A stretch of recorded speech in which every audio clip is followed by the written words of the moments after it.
Hi, Professor Reddy. It's a good day to have the opportunity to talk to you. You are a computer scientist, comedian, and a widely followed, ex Twitter. I would call you a warrior by now. But the first thing I know about you is your, how would I say, stubbornness to stick to the fact and do not budge or be swayed by opinions. So that's the first thing I know about quarterly, right? So after knowing you for quite some, for a period of time, we came to know that your name is Dr. Reddy. You're a computer scientist, professor in UK, and you had a huge influence in the Manipur crisis in terms of sticking out your neck for the truth, which you don't even need to do. So the thing that we're going to discuss about is you being accused of sometimes manipulating the information or the facts that are there in Manipur without having set your foot in Manipur. And that is a question, I would say, to give it to the other side, valid, and then something that needs to be addressed. And to make it, to make it, how would I say, drive home the fact that this is something even the government of India believes without having any iota of proof, right? Your account, the Twitter account, Kautilya 33, has been banned in India. So now you're working with us or even interacting with Indians through another backup account. So welcome to this podcast. This podcast is an initiative. I'm also a media side person, though I frame the narrative and do the strategy at the back end. But I realize that if our people have to fight the real fight for justice, that we have to come out in the open. And then neither gay or without fear, we have to speak. Fearless, I have always been, but I don't want publicity. I want a private life. But then when justice demand that you come out in the open, stick your neck, you have to do it. So when the Lungtu had a problem, that's when I decided to come out in the open. Otherwise, I was okay with the leadership dragging us through wherever. I mean, like the trust was there. So now let us not get too serious at the start of the conversation. It's going to be a stretch. So, why don't you tell me about yourself? I mean, in the sense, your childhood, some anecdotes that you find it funny, right? Yeah, all right. Yeah, thank you, Len. So good to have this chat. So, to give a bit down about myself, you call me a computer scientist, but I call myself a scientist. The reason is that my first degree was in physics, and then I switched to computer science.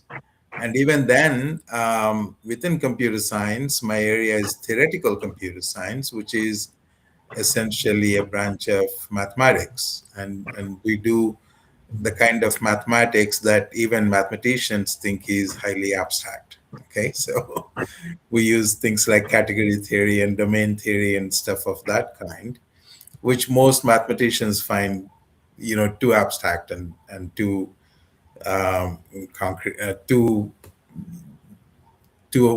sophisticated. All right. Anyway, but the basic point is that science is what I have always loved, and I always wanted to be a scientist, and so that's how I got here. So some people commented, okay, then if you're a scientist, how come you're involved in political affairs? I'm not really involved in political affairs. I started by writing articles on Wikipedia, editing them, commenting them, etc., etc. And typically, um, the articles that I used to work on are historical topics, right? So, like Kashmir conflict, India-Pakistan disputes, India-China conflict, and also, of course, communal conflicts in India, Hindu-Muslim conflict or other conflicts. So the reason I gravitated towards conflict topics is that whenever there is a conflict, there is a lot of misinformation, right? So each side generates misinformation in order to make its case.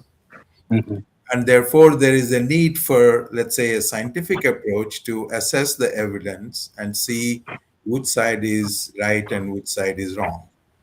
I mean, it's not necessarily right or wrong, but what are the facts and what are fallacies, right? So that's the Mhm. kind of judgment we have to make in writing Wikipedia articles, and it's not a one-sided thing because everybody is able to edit Wikipedia, and so every side will have its supporters among the Wikipedia editors, and therefore we debate, right? So we don't debate by saying I think blah and you think blah, because it's not a question of who thinks what, but it's a Mhm. question of looking at the sources, looking at how they covered the sources, and looking at the evidential basis that those sources have, and thereby you give more weightage to one source and less weightage to another, right? So Mhm. that is essentially how Wikipedia work editing happens. Most people don't know this, right? So most people think we just go there and type whatever we feel like typing. That's what they accuse you of, right? You are at some level in Wikipedia, right? So some of the Meitei Wikipedians have accused you of not letting them write. I mean, you're editing some of their stuff because it is not based on some authentic source, and so there was a lot of hue and cry about that as well, right? Yes. um, Not inside Wikipedia though. I The see. In the Okay, the discussion people forum. who complain on Twitter are the people who could not get their way on Wikipedia. I They see. I cannot see. even complain on Wikipedia generally because they don't have reasonable grounds to even argue. Mhm. And sometimes they try to push their way through and they get blocked or banned. And then they go outside Wikipedia and complain about it. That's when we get to hear them on X Exactly. because they were X in Wikipedia. Well, I mean, Now, now you're there getting are to the also, wait. We'll come to the hot topic on Manipur and all that. I mean, let us not get into concepts. Even I think you're smart, but then I think I'm also smart enough. But when you talk of category, some classification, I was in some stars. I mean, like seeing some star, like. So you can ask me questions as well, all right? Because yeah, see, sure. how the unfiltered truth came out is I don't want to interview people. I want to know my friends better, and then people I know as acquaintances. I want to know their lives. I mean, we don't have much time in this life that even you friends you know for years. Sometimes you know them very shallow. I mean, we're close to 50, half a century, and then the depth of our understanding of friendship, their lives, their pain. It's very, very, very shallow. So I want to do it as a way to keep this for posterity, and then when children look at Mr. Reddy, and while we I take you through the journey of your life, if there's anything questions you want to ask me, I'll answer. I mean, it's a two-way communication, and then I want children to see this podcast and then enjoy it in the sense that okay, if I have to be a computer scientist or a scientist in UK, being from India, what would the journey look like? And what is the life of Mr. Reddy in a day? How exciting is it? I mean, if you're open enough, you can share them the mullahs and the kind of life that you have, and then is it satisfying? So career counseling. I've been a career counseling from 2002 onwards. But what I've realized is all these seminars are of no use. I mean, API tests and all this. A child should see the life, and then what kind of life, if you're an IS officer, whether the kind of personality that he wants to be or he aspires to be, whether it matches, right? So we'll talk the lighter stuff and then we'll go to the hard stuff. I'm there whole day. So now getting back to you were born in Hyderabad, I guess. Yeah, so my father was a state government official. He was also a civil engineer. I see. Um, So he would get posted to different places wherever, wherever there is need for. In Andhra, right? Only in Yes, I Andhra. was in the Okay. government of Andhra Pradesh. Mhm. So I've lived in very many places, and there is no particular home. All right. um, the only home is the village in which my grandparents kind And of that is lived. where? That is from which In village? Chittoor district in south of Andhra, a place That is called near. That is near this thing. That is near the border with Karnataka, or is it it's inside? border with Tamil Nadu. I see. I see. So Yeah, most please. people in the area are bilingual. They speak both Tamil and Telugu. And my parents were also bilingual, but we didn't have enough exposure enough exposure to Tamil that we kids, grew up speaking only Telugu. Okay. So I studied in That Telugu is, medium school. my uncle, no, my auntie is married to a Telugu Yeah, I mean, related in some way. I told you, I guess. no, You you didn't remember? tell me. You didn't tell me, but there were plenty of other people Uh-huh. who told me. There was Let Kopau, Let Kolun, Haukip, right? Let's clone how keep. I don't remember. Yeah. Yeah, yeah. He actually came in one of the G meets and he started speaking to me in Telugu because of my Really? last name. Yeah. So I I think see. he lives in Hyderabad. So That, whenever, that is Lekulun, not Haukip. I think he must be Sontak. okay, I don't know. I don't know. I Yeah. remember the first name. Anyway, our people speak Tamil. My cousin, when I went to Chennai on a solo trip, he was speaking Tamil so well. I was like, it's really impressed. Like, yeah. So you're schooling in Hyderabad itself or some other place? No, wherever my father lived, I went to school there. But the last 2 years of higher secondary, we came back to Hyderabad again. So I Which did board? my Which board was it? Which board was it? It's a state board or ICSE, state CBSE? board. State I board. see. So for higher secondary, I switched to English medium, and Oh, you were then in Andhra, you were in Telugu medium. I was in Telugu medium for the high school. Yeah, for the For for the the love of God, how you speak English far better than me also. I mean, like how the switch must be tough, right? well, I mean, my father taught me English even I before I see. I went to see. school, I um, see. Yeah. and so I had good facility in English even when I was in Mhm. school, even though we don't use it for day to day. But after higher secondary and then college and then going abroad teaching, Mhm. so English is my regular Bread thinking and butter. language, right? So I think in English. I don't think in Telugu now, except when I'm in a group of Telugu people. Then my Telugu neurons might kick in, but otherwise I'm generally an English speaker. Yeah. So after higher secondary, I went to BITS Pilani. I was a national science talent scholar. As I mentioned, I always wanted to be a scientist, so I competed for national science talent, and I was ranked pretty high, in fact, No, this um, is after class 12 or class 10. class Uh, 12. this what is this? This is conducted by Pitch Pilani or is it national? Science talent. It used to be conducted by NCERT. Oh, It's a nationwide. no, I appeared for MTSC class 10, but I never knew about the class 12. I mean, see the lack of information. I didn't know about the class 12. वैसा भी तो पढ़ना नहीं है मतलब. But yeah, then the Pitch Pilani, you studied what? Engineering? No. I studied physics as a Oh, national wow. science talent scholar. We were Mhm. committed to doing science. That was the objective of national science Okay, talent okay, program in okay. those days. Because most people were going into engineering and medicine, they wanted to attract talent to sciences. Mhm.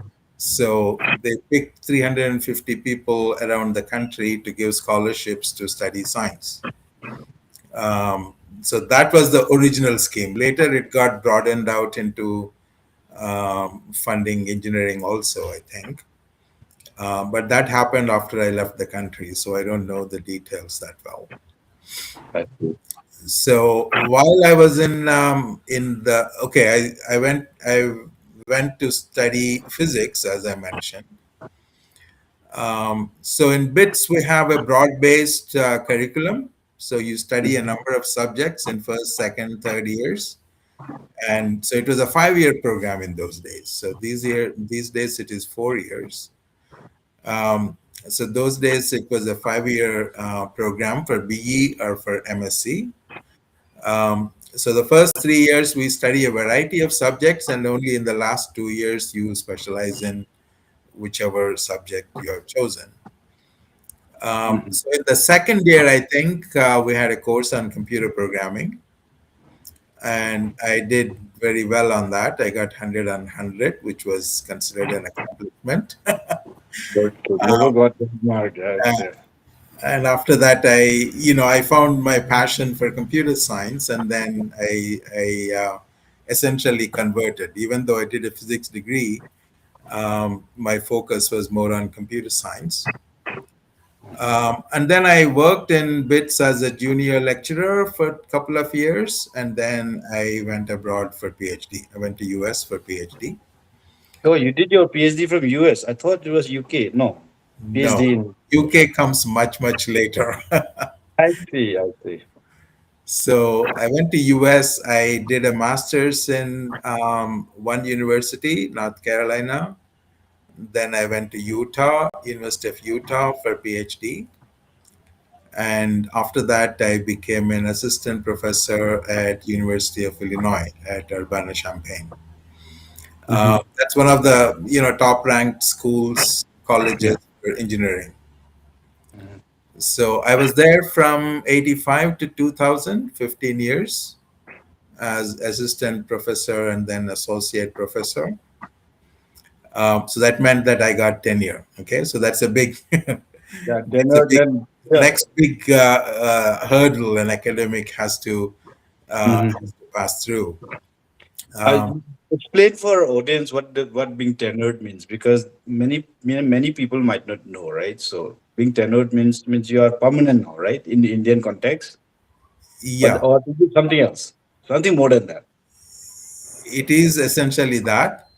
Mm-hmm. But basically, the university assesses you. So university does not depend upon what your record was, when they hire you, because at that time you're a fresh PhD. You had been supervised by a supervisor. You didn't do your own independent research. So they give you essentially a job and you're on a probation for 6 years. Okay. You're on a probation for 6 years. Yeah. Yeah. As an assistant Okay. professor, you're on probation for 6 years. So at the I end of see. 6 years, they assess you. Mm-hmm. So they look at your publication record, their internal reviewers in the department Mm-hmm. who, assess how the quality of your work. And then they write to external referees, external and get opinion. Then the Mm-hmm. department comes and decides whether to recommend you for tenure or not. And if they decide to recommend you for tenure, then they put it up to the college, that is the faculty or college. Then they have a similar process, and if they recommend, then it goes to the university level, to the vice chancellor or provost, um, and then they make the final decision. And then the Senate kind of approves, the final selection. So in our batch, when I joined the Mm-hmm. department, there were 7 people that were hired. I see. Out of these, one was a senior person, so he got tenured within a couple of years. Mm-hmm. And out of the remaining 6, only 2 got tenured. That's a tough competition, right? Yeah, Really tough. yeah. Yeah. So So it US. is How many it's years were you in US? I mean, if you don't mind, can you tell us the year? I that mean, is like, don't 15 want. years. That's Oh, 85 to 2000. So in 2000, I moved to UK.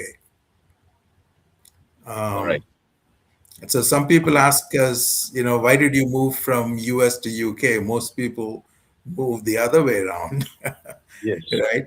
Um, Yeah. I mean, the answer to me was pretty straightforward. UK is strong in theoretical computer science, which is my area. Hmm. Uh, so I had research contacts. I used to go there for summer research projects and so on.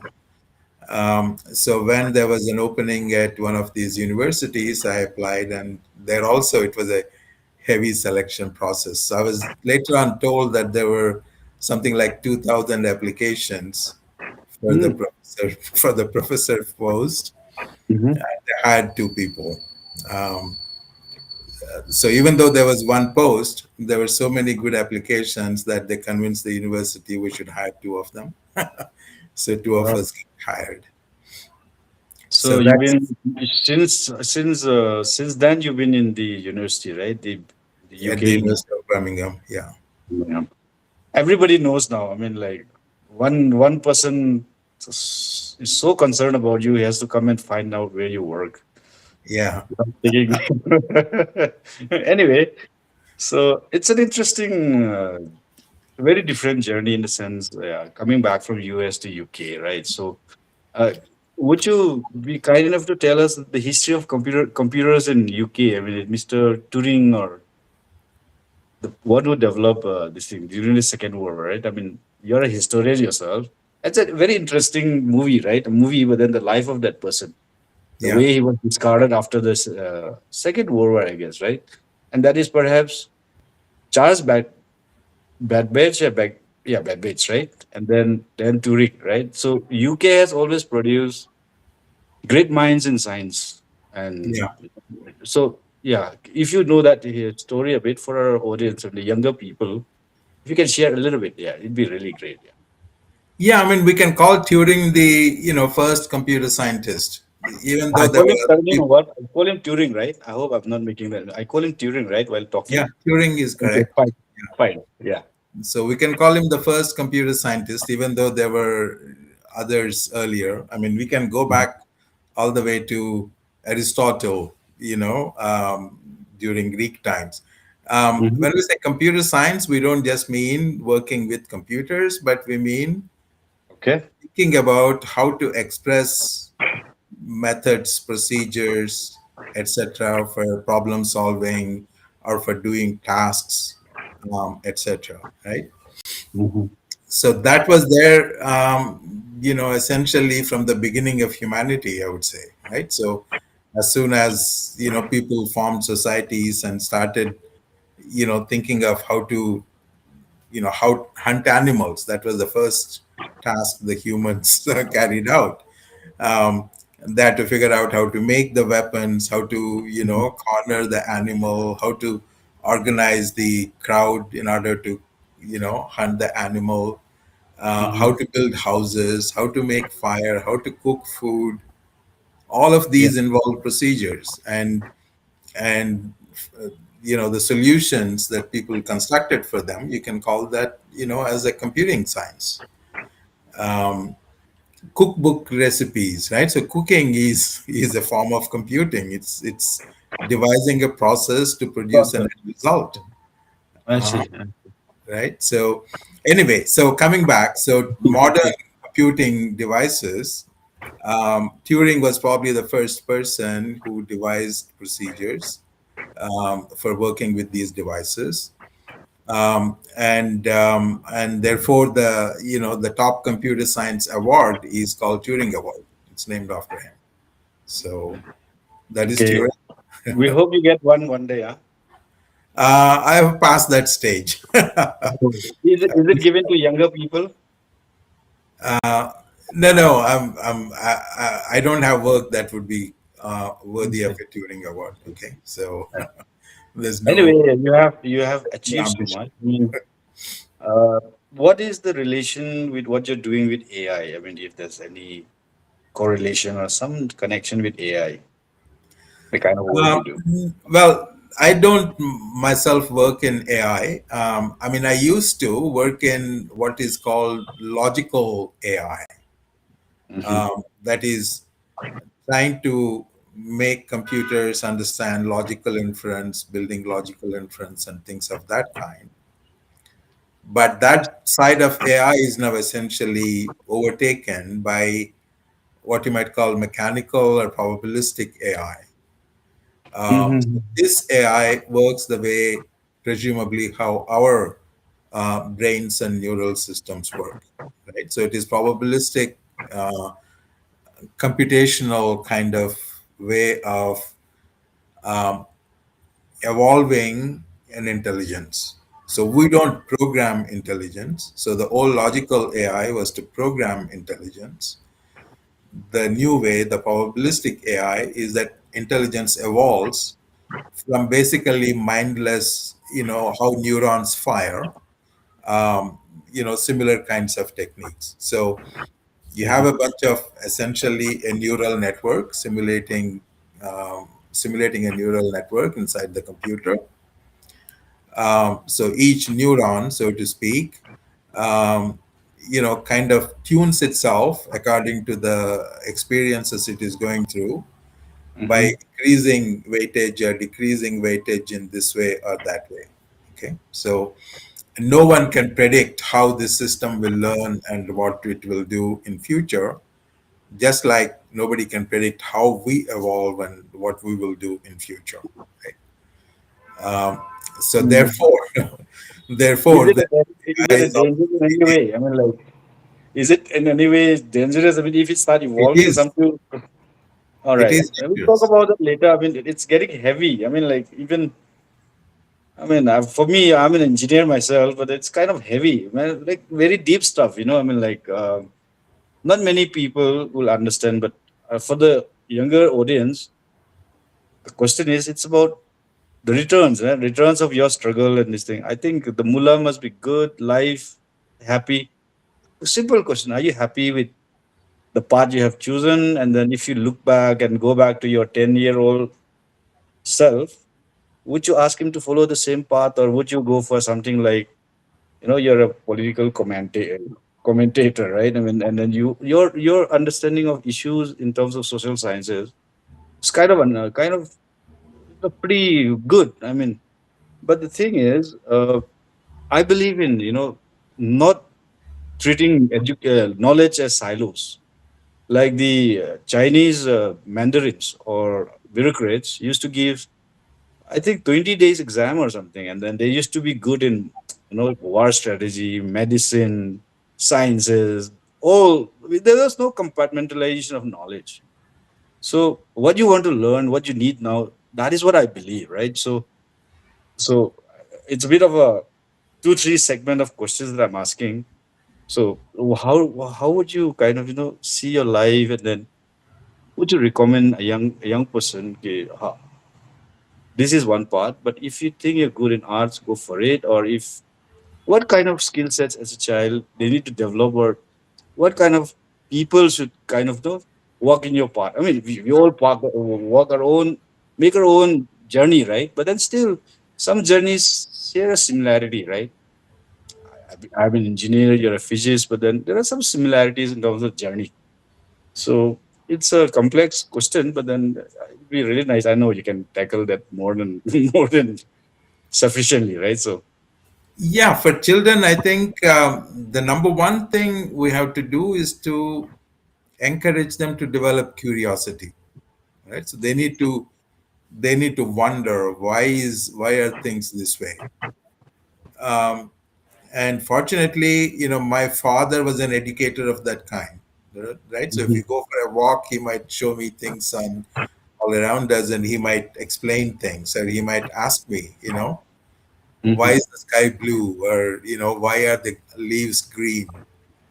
All around us, the nature and the environment in we live in, which we take for granted, but there are hundreds of questions beneath them. True. Um, and if you develop the curiosity about why things are in a certain way, then that develops your ability to innovate, to understand, to analyze, think about what evidence there is for one theory or another theory, and so on and so forth, right? So these are all skills that you can then put to use in a variety of fields, not only in science, um, but even in society or in law or in management. In all of these things, you have complex phenomena that you have to analyze and come up with theories of why some things are happening the way they are. And there is never a straightforward, um, one way answer. I mean, okay, in science there are generally one way answers, right? Why does the sun rise in the east? There is only one answer for it. Okay. But in social phenomena, there are generally many answers. And some are better answers and some are lesser answers. Some are more likely to be true and some are less likely to be true. And only after you accumulate enough evidence, you might be able to rule out all the other answers and say that this answer is the only answer. Mhm. So, coming to our topic, for example, what are the causes for, the current conflict in Manipur? Why did, this conflict arise? And the textbook answer, which the newspapers tell you, and most YouTubers also tell you, is that, it was about the scheduled tribe demand of the Métis. Mhm. There was this court judgment, and the cookies were unhappy about it, and they conducted a rally, and at the end of the rally, they became violent. Okay, this is the standard narrative. Yeah. And when I looked at it first, so trying to write the Wikipedia page on the conflict, it seemed to me to be very, very unlikely. Why? Because we all know that Métis don't qualify for scheduled type status.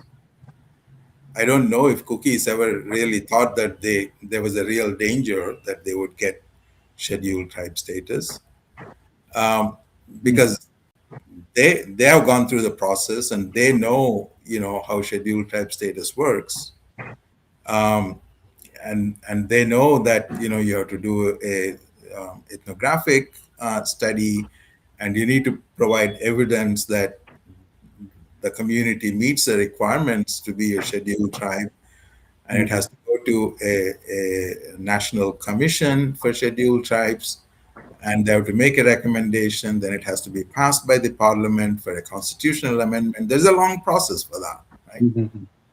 So it won't happen just by people going on a rally and shouting slogans. It, there, whether somebody is a scheduled tribe or not is really an objective question, right? It is an evidence-based question, and the evidence is not there. So I don't know if cookies were particularly worried that Meiteis would. I'll just jump in here. Yeah, Looking at the history of Manipur, the kind of demands that they made, right? I mean, whatever they have demanded, just the fact that they just come on the street and then make a hue and cry about anything, they're getting it. ILP is not something that Manipur needs, or it wasn't something that the Constitution or the British even provided. They got it. So maybe that was the factor which kind of drive the student leader. But if you ask me personally, I share the same view. I mean, like, there was no need to go for a rally or be so much alarm about it. The Minas are there. There are so many other ST, bigger communities who would object to any other community being admitted, and that too when they're not qualified. So now the other one is, I think the age schedule perhaps is justified, but then Infal is like a small valley, like a ball, right? A bowl of activity. I mean, like, even if you shout from the rooftop, then the rooftop may shout karega, so you'll get a bunch of people who will be ready to walk the streets with you. So then if you zoom it on, a camera, Delhi is like, it's a mass movement by any measure if you look at it by numbers. And then it's just a 5 rupees auto drive to your home, or everyone come by this thing. So in Imphal, even to force violence to spread, even for good things to spread, it is a short distance, and there is no buffer. Okay, let's not. Yeah, let's not Maybe get that is there yet. that is We're still perhaps the talking driving about. to be spread. We're still talking about the causes, right? Yeah. So even assuming that cookies were worried that Meiteis would get scheduled tribe status, Yeah. they had their plan ready, right? So they were going to Yeah. protest, and the protest in Churachandpur was extremely successful. There were 1 lakh people who came there, and the rally went from, if I remember correctly, Lamka grounds to No peace ground. Tuibong Peace Ground. Yes. We know the timings exactly, 11 o'clock in the morning to 1 p.m. Mm-hmm. And the newspapers, news Mm-hmm. reporters who were there on the site, they Mm-hmm. said that the rally concluded peacefully. They submitted a memorandum and people dispersed. Imphal newspapers have said that. Okay, Imphal Yeah, Free you Times. do the tracking of the newspaper from Infal as well, right? Yeah. They did, yeah. And in fact, for the May 3rd news, Imphal newspapers were the only ones that had the information, because Mm-hmm. national newspapers were not watching. Mm-hmm. What was happening. They were not interested. That's what you mean to say. I mean, it wasn't big enough to cover. So Yeah, let us get into there were Manipur two because northeast. we are getting into Manipur is getting heavy. Are you happy with your life? And that part I want to know. Then I'll jump into Manipur. Well, I mean, okay, so my life has now changed, right? So I used to be a scientist and an academic, Yeah. teaching, small groups of students, okay, 200, 300 students. Mm-hmm. Now I'm switching to, considering larger questions of the society, trying to I see. speak to, a larger community of audience, Mm-hmm. right? Mm-hmm. So to me, this is like a graduation, moving to another level of communication and teaching and education and contribution to the society, right? Um, so I'm So not looking back. one phase is over and it's a success, happy. Now Yeah, it's a new challenge, right? exactly. That's wonderful. Yeah. And what would you advise your younger self? I mean, follow the same ready, the old one, or you could have gone for No, arts. they have to follow their own passion, whatever interests them, whatever enthuses them. No, I'm telling you, I'm asking you to advise yourself. I mean, if you were to, you would still choose the same path, or you, because you're quite good in social sciences. That's what I'm asking you. Well, I'm good at social sciences because I'm good at science. Okay, if I just Ah, became a social scientist, maybe I ah, would not have been. that Maybe I would is. not have been successful, because social science is very hard, because it's very complex, Ah, and you have 100 things that you don't know what to believe, what not to believe. You don't know how to assess evidence in this way or that way. mm-hmm. Uh, Whereas as a scientist, and even, okay, computer science, actually even computer programming trained me about assessing evidence much more, in a direct way. Because if you're working with a piece of software, it misbehaves in some way, and you have to figure out why it is misbehaving. What is the cause of that misbehavior? This Uh, is something. This is wait, do something you you use the word program. misbehaving for sure? I mean, like, that's a term that you coin, or when a computer Bugging program is what people call it. bugging. But do you call it misbehaving as well? Or We call them bugs. oh yeah, because at first time I heard, it's kind of nice. I mean, like, program misbehaving. So yeah, So uh, that is one. Yeah, you have to please go ahead. diagnose Yeah, what the cause of that is. yeah. You might have a theory as to why it is misbehaving. You can go fix that, Uh huh. and then either your fix has solved the problem or it has not solved the problem. Yes. Okay, so you're constantly getting feedback through your work as to how good your analytical skill is in figuring out what the cause of the problem is. This is something you would never have imagined, how computer science applies to real world. Okay. That's wonderful. You solved one conundrum I've been trying to figure out in the sense that I was a national scholar and I was preparing for sciences. I mean, but when I went to give the exam, I mean, some chemistry is something I don't like. Maths, it became something funny, and I was good, but then I knew I didn't study civics, history, and all this, but I was unnatural in that. So I just attempted half science and half social sciences, and then I got my scholarship in social sciences. But then but then you solved that problem for me. I mean, then I sometimes think, why did I take science? I mean, I wasn't a natural when I mean, I don't study that much in class 11. But then, yeah, whatever I study, I use my hands to kind of think through what I study, right? But then I'm not the mugging kind of a person. Then engineering, we had these stereotypes among the tribal population in Manipur. Maybe it is something that somebody started saying that the tribals are not good in science, and many of our youngsters would opt for arts. And obviously, the guys who got through IS, it'd be very few and far in between. And then, if you look at the trend for people who get through the UPSC exams, civil services exams, it'll be from the science background. But then the subjects would be arts, right? So, by taking up science, the struggle, I mean, you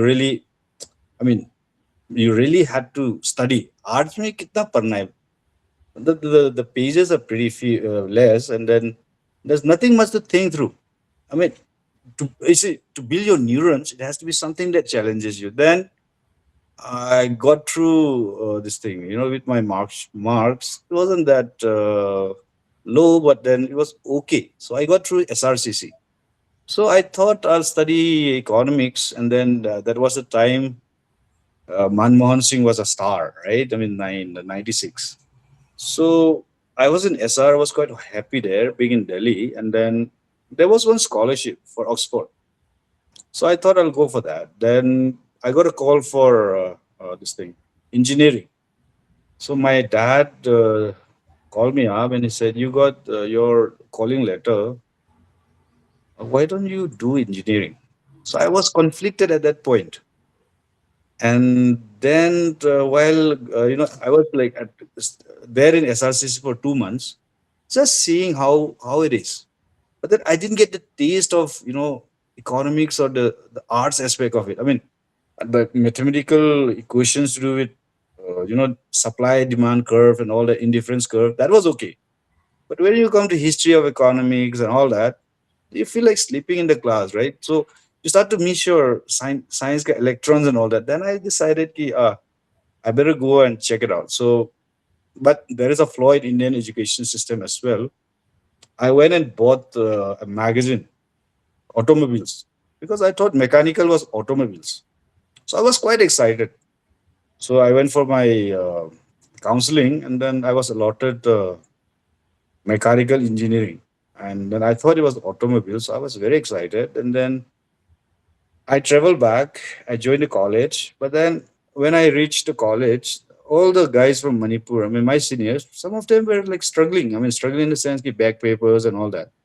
So the stereotype also kind of influenced me. I thought, I just prayed to God, look it up. No, I don't kneel down and pray, but I said, God, I'm a tribal. I'm not good at engineering. If I pass in third division 4 years, thank God.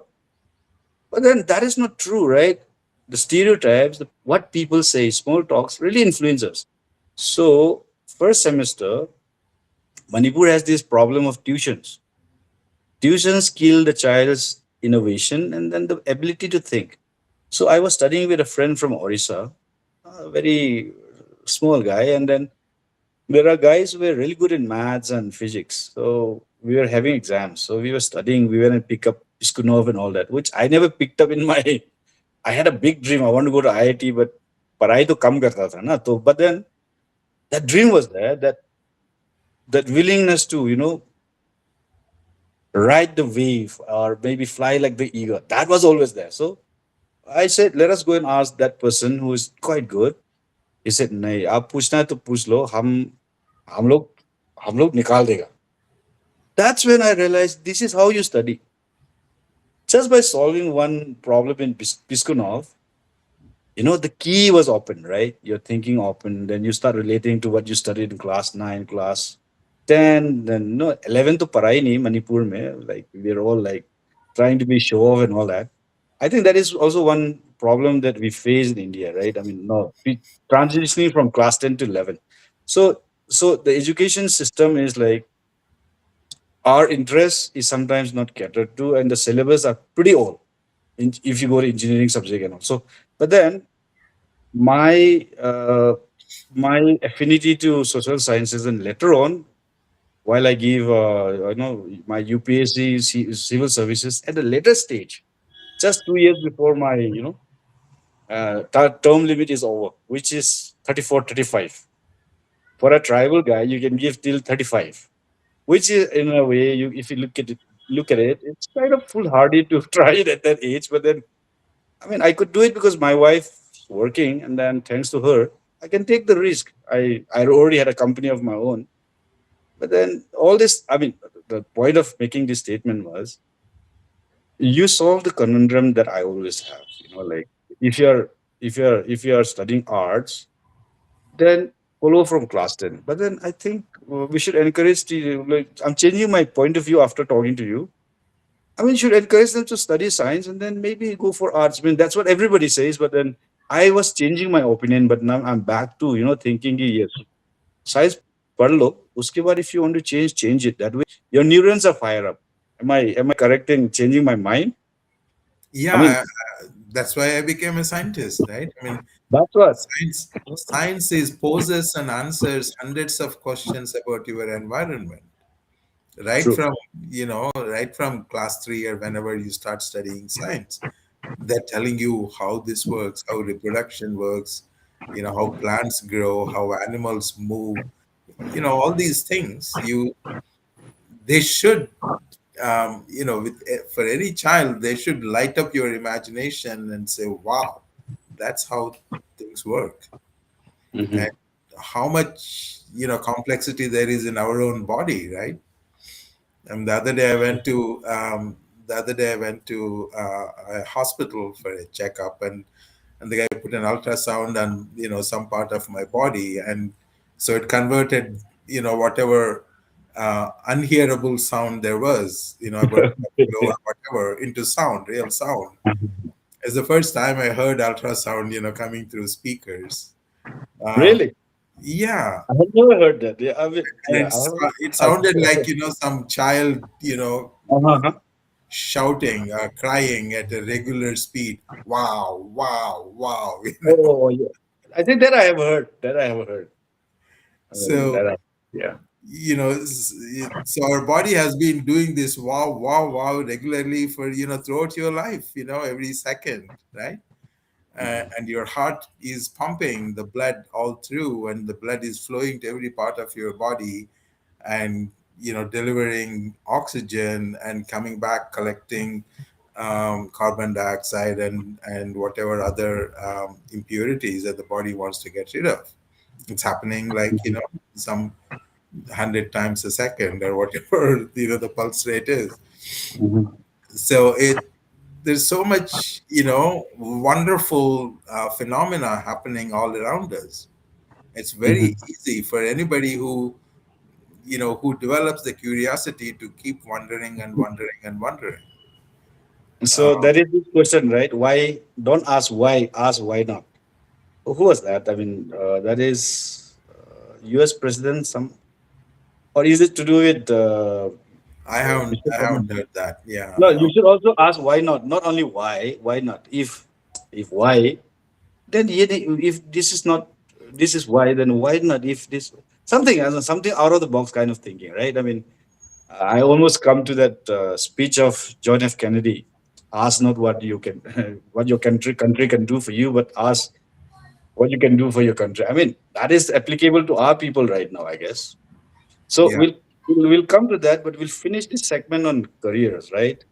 In the present context, with AI coming out, and the syllabus has not changed. It's stuck to the times we studied, and then it has kind of, I would say, degraded. Social sciences are about No, Prithvi Raj fought blank. The Mughals are being taken out. You know that, right? So my friend is now senior faculty, a professor in NCRT.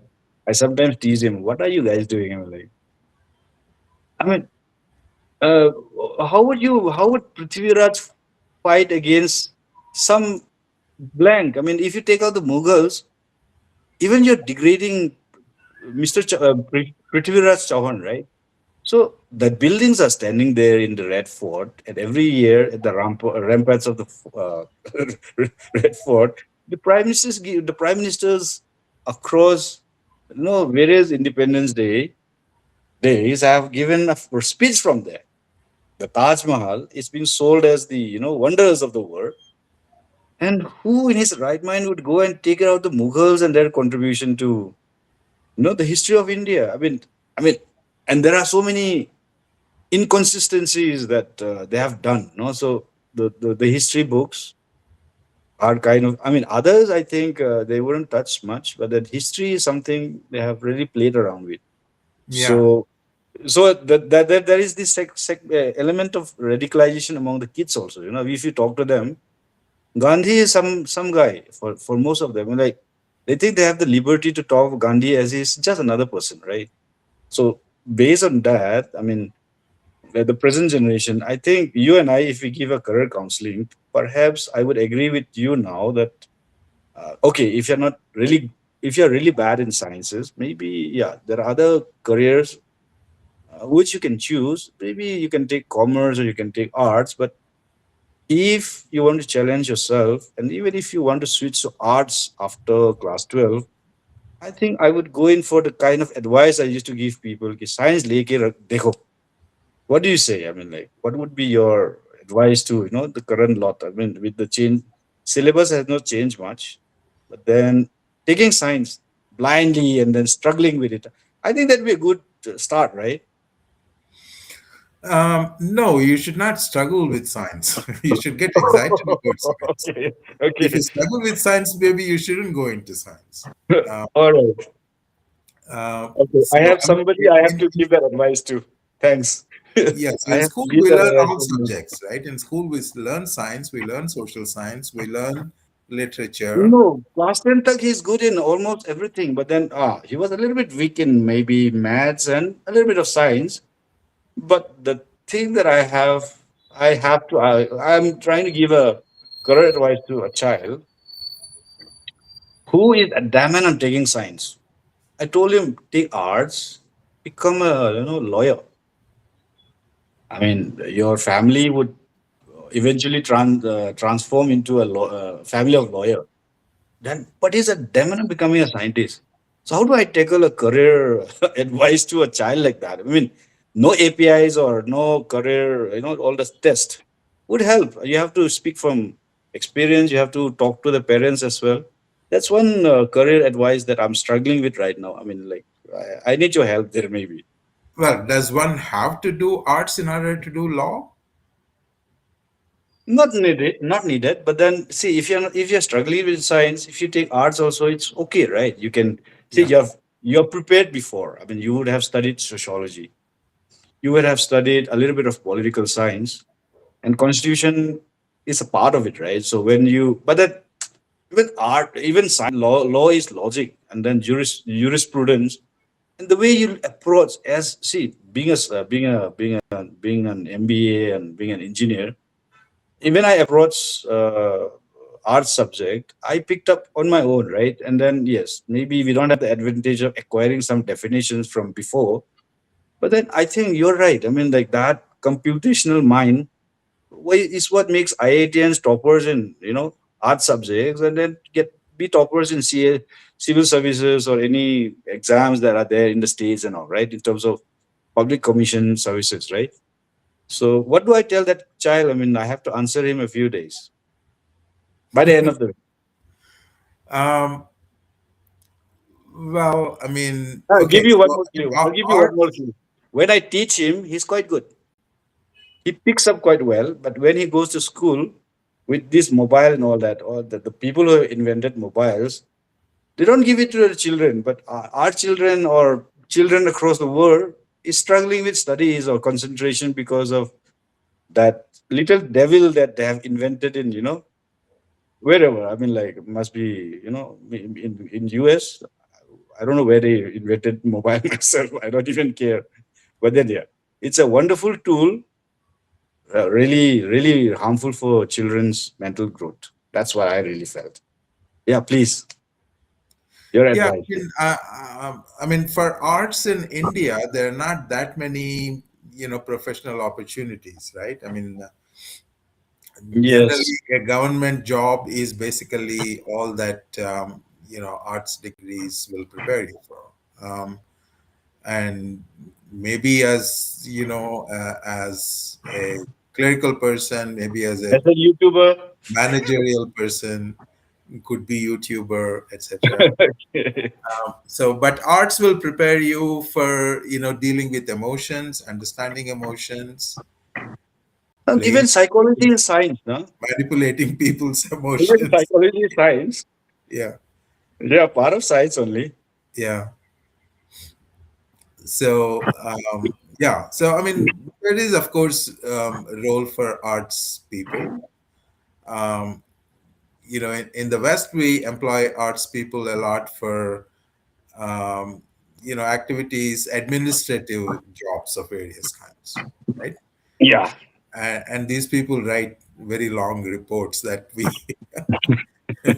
that we uh, have to put up with. Um, Okay. but yeah, so writing, speaking, listening, and managing. So those are the kinds of things that arts people can do, right? Um, so that's so Yeah. whatever if people enjoy doing, if No, you're but that he wants to a pursue science. candidate, He he wants to wants to pursue pursue science. science. Okay. Yes, and the marks may not be that great because class 10 ki, after class 10, people have this difficulty in switching because the syllabus becomes pretty voluminous suddenly. And then science is something you have to give a lot of effort, and then it is something where you need to practice a lot. Cookies are good in arts because naturally they are like inclined to do something and think about it. But we are not good in anything where it requires constant practice. I think you have interacted with us quite a lot. In that sense, the metas are better. In arts, we do well, right? That is the general stereotype, which also bears out in real life to an extent. But when we started out, we had a group of friends, a collective. We came together. When I studied my engineering, when I went for my engineering, you can count number of cookie engineers in your fingertips, and maybe you use your toes. It took very less. Then we started out, and I got advice from one of my, I'm ever grateful. He told my dad to force me to study engineering. So we came together and we said, okay, if you only give for we if you only start giving UPSC, the funnel is so small, and then at some points it's like the it is like blocked by the government when it comes to the times when I was supposed to give, like the BJP government, the first one. They kind of divested all the companies, and then PSU got role in it, and then the government programs were like they started following that Thatcherism, right? The Thatcher look at government. The government has no business in running business. So if you don't have PSU jobs, or if you don't have Manrega kind of government schemes, then being an IS is of no use, right? We have nothing to run. So during that period of time, like the 2000s, 2002, and all, many of these, even IS people, they left the job and they come to private and like infrastructure firms and all that. They were doing the administrative job, but then that was a calling. And then the joke was like the time it was only 300 something seats. So now we came together and we said, "Ki, like, we have to encourage our people to go for professional courses like basically engineering, medical, because we have very few people who were into engineering, and then the preferred choice of people in Manipur is medical sciences, because we have RIMS, right? It used to be called RMC or something, Regional Medical College. Now it's called RIMS, Regional Institute of Medical Sciences. So since it is there, if you pass through the state entrance, so we have okay number of students. Uh, how would I put it? In who are doctors, may not be super specialists, but then they were doctors. But engineering, IIT, even now also, there are not too many. There was one person who was quite exceptionally very brainy. Then there were engineers, and then they got placed in companies. But then you can still count them, the prominent ones. Then we said we should advise people, and we did a seminar in 2002 in Infal. And then we encourage people to kind of go for engineering, medical sciences, management, or journalism, or if not law. Even law also, the way we study law is the last option, right? I mean, they would have studied normal BA and then finally decide to go for law. I mean, like, there was no concept of 5 years integrated law degree in India before. So that's how, I don't know. I don't know whether we are successful or whether we are responsible. I mean, I I don't have a stats to ask people who got into engineering posts what we do. So we were only known, we call ourselves the tech chapas, right? You must have heard the word ta chapa. So I just passed out from FMS. So branding was something I was like kind of really into it. So from ta chapa, like technologies, right? Tech chapas, like that. No, so we use the word Z and all. So it was a play thing. And then over a period of time, we have so many engineers in our society, many engineers. And MBA, there are so many, I don't even know myself now. When I pass out from FMS, I used to get maybe a lot of calls asking how to study, how to get into IMs, how to get into management. These days, I don't get a call, or maybe I haven't got that kind of call in the last maybe 15 years. So I think something has changed. So yeah, I mean, what would you advise Kukizo youths who are now going to choose a career, I mean, a path? Class 10 के बाद सब there is a village in Ukrul. Whether you're good, bad, average, no bother. The village, I have no proof, but the village has an unwritten rule that everybody should study sites.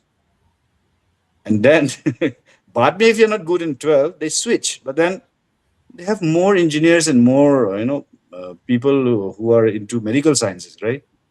So now that you have completed a successful stint as somebody who has pursued a very different career path, which is not many in India, I guess. I mean, scientists in computer science. I mean, like, unheard of. I mean, very different career path, and then obviously, if it's different, the financial returns are also healthy, right? So, what would you advise the youth, the cookie youths, Indian youths in general, and then yeah, the northeastern youths? I mean, you interact with us a lot, right? I hope it's not a longish question, huh? I would I would be happy if they pursued arts, because I think cookies do need um, people to understand society, right? You need a lot of development in the cookies society and reform and political organization, how to empower people politically, how to enthuse them, how to create entrepreneurship, um, how to make people think about new avenues. So there's a lot of social development work that is needed for cookie society. So you need people who understand arts, social sciences, political sciences, management, administration, etc. Um, but in order for those kinds of jobs to open up, there has to be enough economic growth, right? So I said in the West, there are plenty of opportunities for arts graduates Mm-hmm. because because the economy has developed to a stage where it can spend a lot of resource on these kinds of things. In India that I grew up in, they weren't there. Right? In India I grew up in, they were Hmm. only in medicine and engineering. That's where the growth was. Um, but now those fields have enough people, and now we need other kinds of, people who, um, who need to work on the overall development of the country, right? But True. whether those job prospects will come through, during their lifetime or not, that's not something I can answer immediately. Um, so, I've been talking to Professor Thankalal Haukep, who is a political scientist as well, asking, how come there aren't enough, political scientists coming from Kuki community? Um, so Maites have a lot of people who are involved in political activism of various kinds, but among cookies there aren't very many. Um, Hmm. so that is something that is lacking among cookies. So I think there are prospects for that kind of work. And since the cookie community overall is still quite backward, right? I mean, you still have tribal lifestyles in faraway mountains, and so how to provide development opportunities for them, um, how to instill in them modernity, democratic aspirations, how to be assertive, how to make demands in political space. Those kinds of issues need to be tackled. So I would be happy if they pursued arts and let them go do political science. No, what I'm saying is let them pursue science. Or people who are not good in science and maths, fine. But let them at least grow some neurons and then switch to whatever. I mean, yeah. What we need is we still need we still need a lot. That is the bottom line. But then, if you see the problem with our people is, uh, at least for me, my father was different. He said, your competition is not with your classroom or Manipur, it's the world. At least somebody has to tell you, na? Like as a child, you worry, yaar, कि ये बंदा क्या बोल रहा है? What is he saying? So the thing is, when the mindset is like some families, they are like first generation students, and then the financial conditions are also not that great. So the first objective is a job, any job that kills the hunger for learning and to analyze things.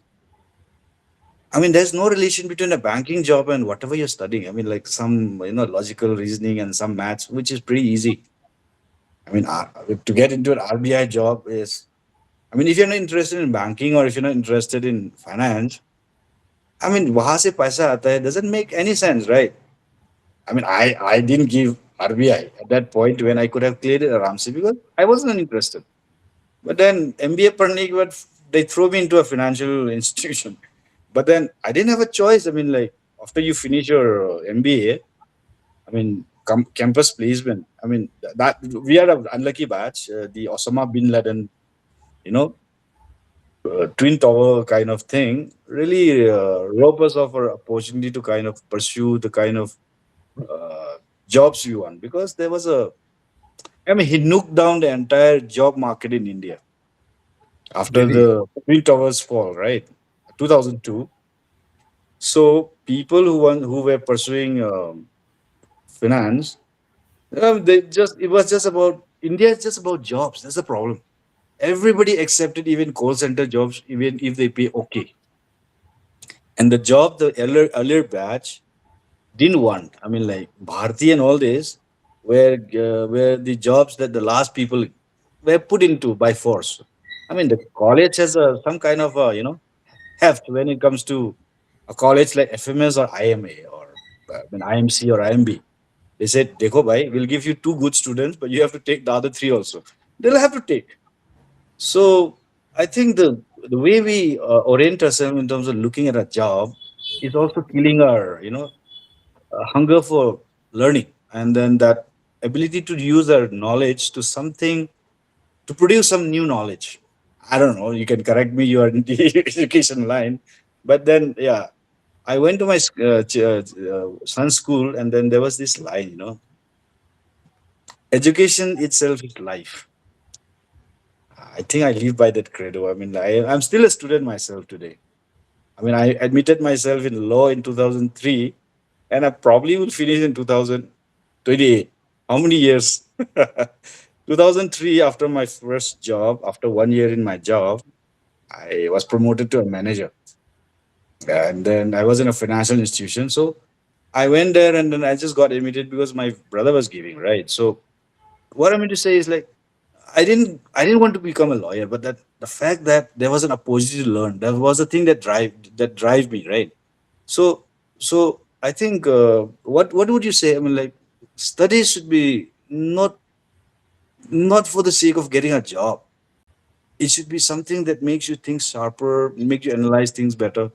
Would you agree with me on that? I mean, like, Yes, that's kind of the British principle, right? So in Britain, they think a college degree is not necessarily the route for getting a job.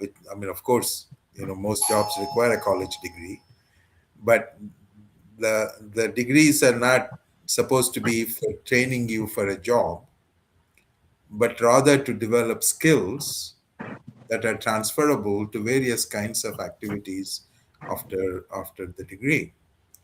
And the employers in Britain also do not particularly care which degree you have. They care more about Mhm. how well you did in whatever degree you have. Mhm. So people go study whatever enthuses them rather than to worry about, whether this will prepare me for this job or that job. So other than medicine and engineering, for which there are specialized skills needed,